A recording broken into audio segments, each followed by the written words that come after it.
Hi, I'm Rick Kaler. Thanks for joining me. If you wanted hiking footwear, you probably would be pretty surprised if the salesperson at the outdoors store suggested flip-flops or sandals. You would expect someone knowledgeable about hiking to recommend sturdy boots or shoes more suitable for your needs.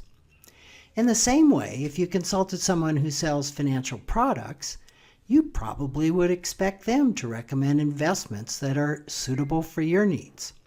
In fact, securities laws provides a suitability standard for financial advisors who receive commissions for selling products like insurance, annuities, or non-public REITs. So, no problem, right? Well, unfortunately, when it comes to investments, the word suitability doesn't mean what you probably think it means.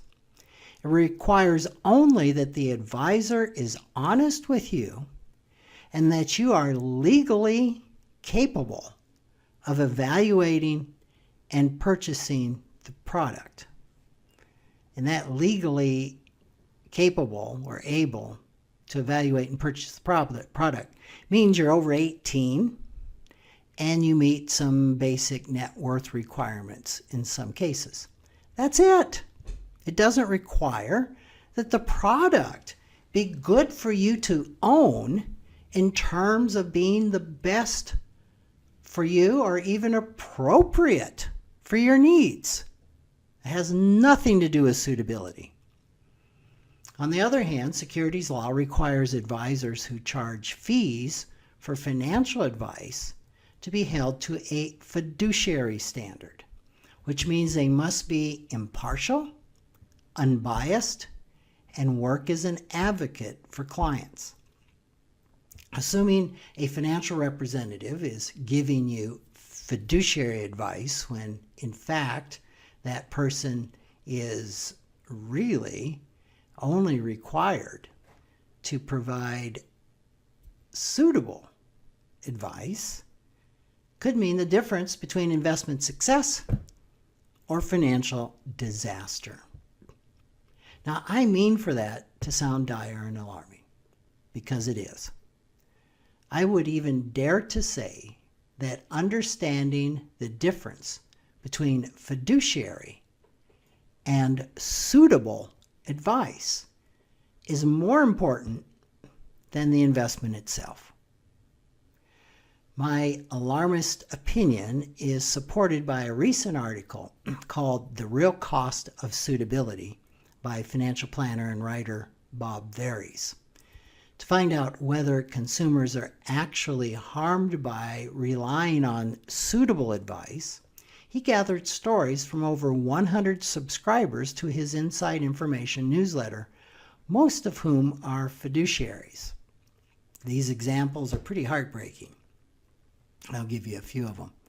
One were financial advisors who sold high premium, high commission life insurance investments to customers who, in some cases, had to borrow from retirement accounts or take distributions to pay the premiums, as well as pay income taxes and penalties on the distributions.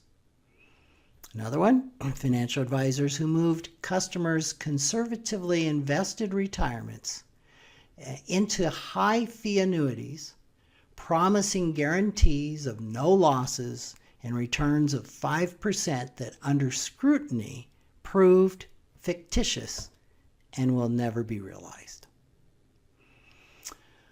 Financial advisors who made excessive numbers in the trades that they made, not to benefit the customer, but to generate transaction fees. Or financial advisors whose suitable recommendations in too many cases not only reduced clients' investment returns, but actually drained clients' portfolios and greatly damaged their ability to provide adequately for themselves in retirement. Varies quoted Kathleen Campbell of Campbell Financial Planners in Fort Myers, Florida, as saying, "Suitable means plenty suitable for the broker and not so suitable for the client." She called suitability one of the biggest farces in the financial advisory world. Now, I absolutely agree. It's essential to know whether a financial representative is held to a fiduciary or a suitability standard. Here's how to tell the difference. If you pay a fee for financial advice with no sale or obligation to purchase a product, that's a fiduciary advisor. If there is no fee, you're definitely dealing with a suitability standard broker, agent, or representative who has no legal requirement to give you unbiased advice. Understanding when you are getting impartial advice that's in your best interests and when you are getting conflicted and biased advice that is in the advisor's best interest is critical to your financial health. Please be wary of advisors whose recommendations emphasize no fees.